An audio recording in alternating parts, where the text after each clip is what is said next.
자, 2021학년도 수능특강 독서 융합 1번 지문의 4번 보기 문제입니다. 자, 일단 이런 유형 같은 경우에는 이 자체에 일단 힌트가 있는데 보시면 이 문제에서 제일 중요한 것은 요 녀석이에요. 왜인 것 같아요? 왜냐면 얘는 지문에 안 나왔으니까.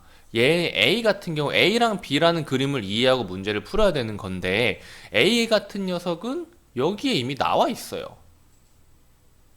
그리고 이걸 바탕으로 B까지 이해를 추가적으로 해줘야 되니까 B를 최우선으로 생각을 해줘야 되는데 사실 그러려면 어쩔 수 없이 A도 이해를 해주긴 해야 돼요. 그리고 이 그림도 이해를 해줘야 되는데 문제에서 말하기를 윗글에 추상화 네모친 거를 바탕으로라고 했는데 추상화가 여기 있죠. 그러니까 일단은 기본적으로 여기서부터 요렇게 읽어주면은 될 거다라고 이야기를 하고 있는 거예요.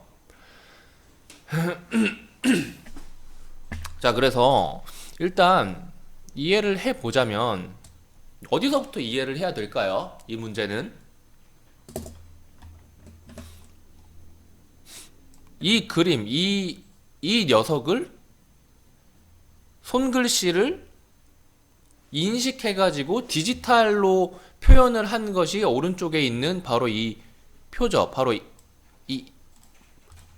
왜 안 돼, 이거? 바로 이 표죠. 이 표예요. 요거를 확대를 한번 시켜볼게요. 이렇게 확대를 시키고 이 3까지 확대를 시키겠습니다.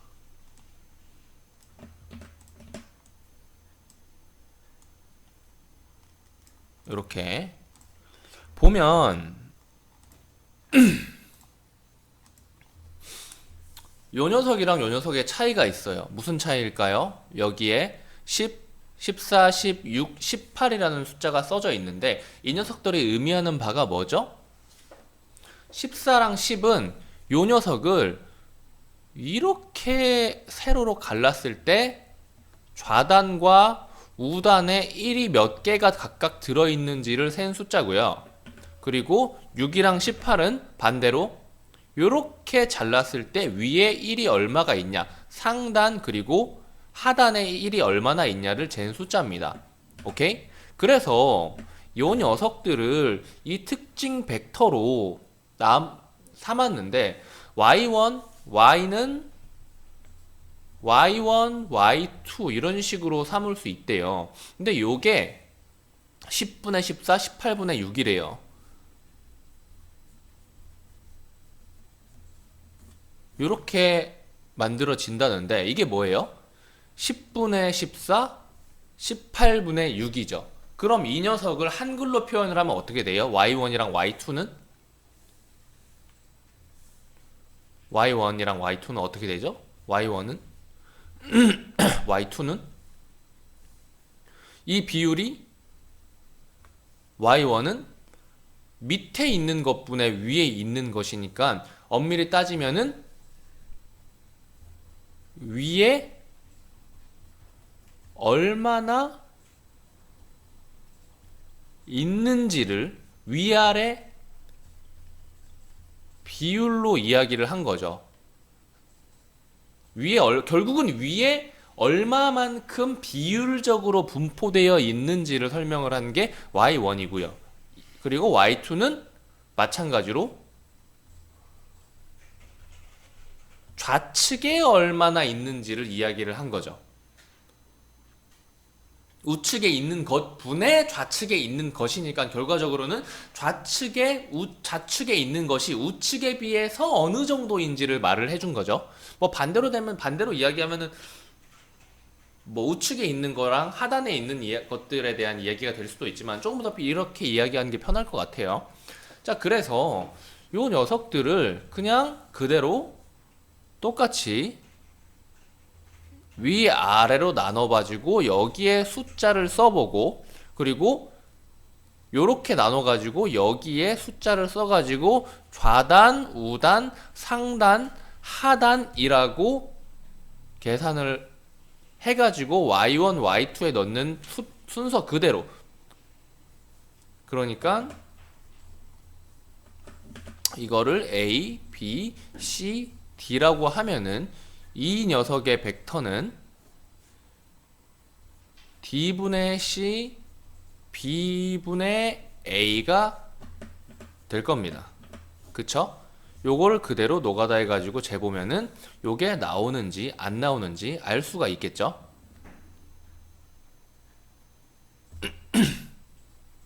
근데 이거는 사실 제가 뭐 수특에서 이런 보기 문제 같은 경우에는 들어온 것도 많고 좀 논리적이지 않은 부분도 되게 많아가지고 그냥 풀어보면서 강의하는 경우도 있고, 이 문제 같은 경우에는 이미 한 번을 풀었어요. 근데 풀었는데 그게 뭐 다른 이유가 있어서가 아니라 음악이 내가 음악을 듣다가 풀었는데 음악 소리가 들어가가지고 영상이 잘릴 것 같아서 다시 찍는 건데, 요 녀석은 그때도 얘기를 했는데 사실은 요 녀석은 그 적절하지 않은 것에, 그러니까 이 문제의 답이 될 수가 없어요. 왜냐면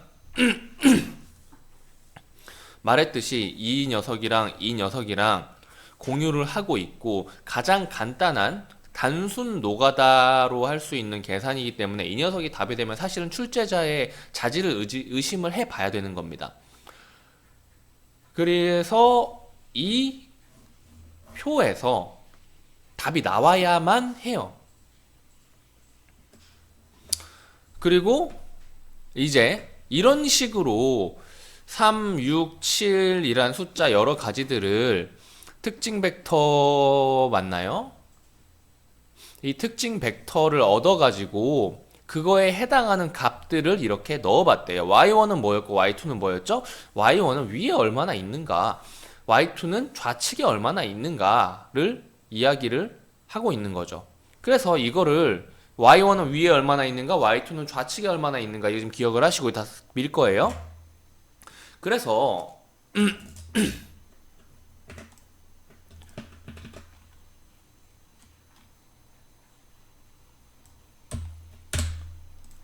요게 무슨 말인고 하니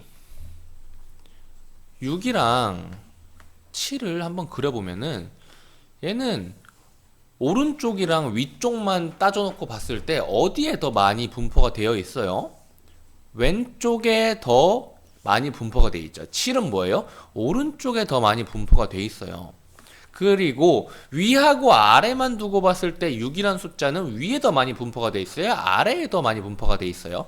아래에 더 많이 분포가 되어 있고 7은 위에 더 많이 분포가 되어 있죠. 그러니까 6이랑 7은 사실은 거의 반대되는 녀석이란 이야기예요. 그렇기 때문에 이 y1이랑 y2 그래프를 그려봤을 때 y2가 오른쪽으로 간다는 것은 무슨 말이에요? y1이 위에 더 많이 분포되어 있다는, 위에 점점 더 많이 분포된다는 의미고, y2가 위로 간다는 것은 뭐예요? 좌측에 많이 분포된다는 거, 그리고 y2가 아래로 내려간다는 것은 우측에 많이 분포된다는 거, 그리고 y1이 왼쪽으로 적어진다는 것은 아래에 많이 분포되어 있다는 것을 말하죠. 뭐가? 이 검은 영역이 1로 바뀌는 이 검은 영역이. 그래서 7, 3, 6 이런 녀석들은 y1이랑 y2로 해가지고 이런 수치화로 나타낼 수가 있는데, 이제 여기에서 1, 2, 3이라는 단위를 줬습니다. 요것을 바탕으로 구분을 하래요. 2번 선지 볼까요?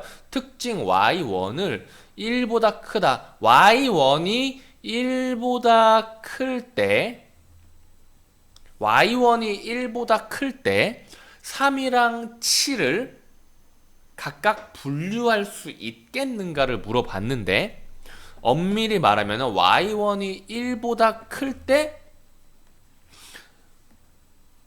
단 한 경우 y1이 2보다 큰 7 하나를 제외하고 나머지는 전부 다 1과 2 사이에 있기 때문에 y1이 이 숫자죠. 이 숫자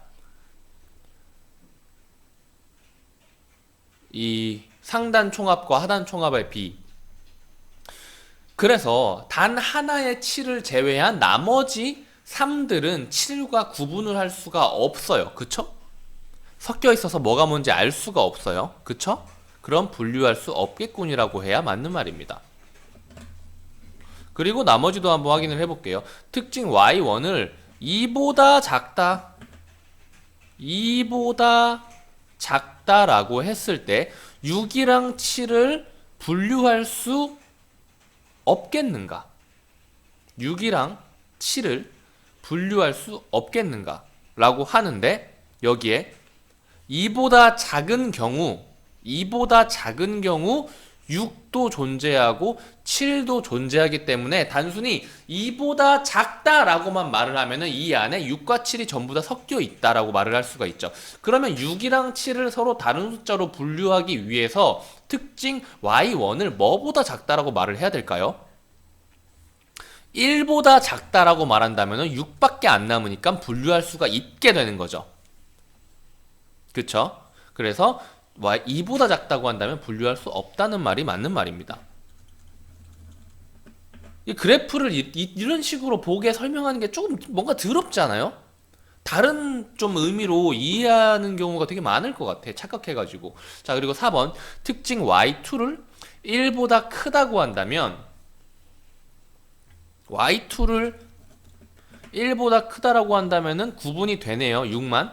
그쵸? 6이 구분이 되죠. 그리고 그 아래 1보다 작은 애는 3이라고 7도 있긴 하지만 6이랑 3을 구분하는 거니까 분류할 수 있게 되겠죠. 그리고 5번 특징 y2를 1보다 작다라고 한다면 3이랑 7은 서로 높이상으로 차이가 없죠. 완전 섞여 있죠. 그래서 분류할 수가 없다가 맞는 말입니다. 그래서 답은 이렇게 나왔어요. 여기까지 할게요.